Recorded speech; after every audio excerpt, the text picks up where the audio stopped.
Hello and welcome to our mini-series on receiving and applying feedback.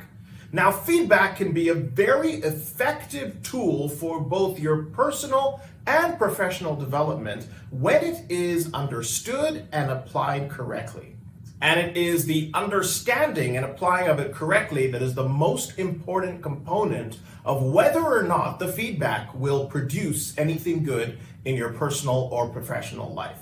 That's because the feedback on its own has no power to drive any sort of change, positive or negative, unless decisions are taken from your side on how you're going to translate it from information received into actionable output. And so through this mini series together, we're going to talk about how to receive feedback in the right way, how to identify the different kinds of feedback, how to get the most important things out of that feedback, and most of all, how do you then apply it to your everyday life in a way that improves your overall professional skills.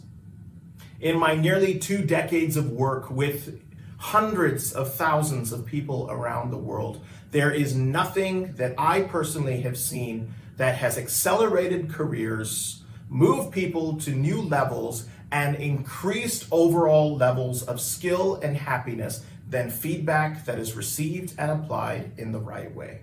And so if this is something that you feel could benefit you, I invite you to join us on this mini course together as we learn how to receive and apply the feedback that you get. Let's get started.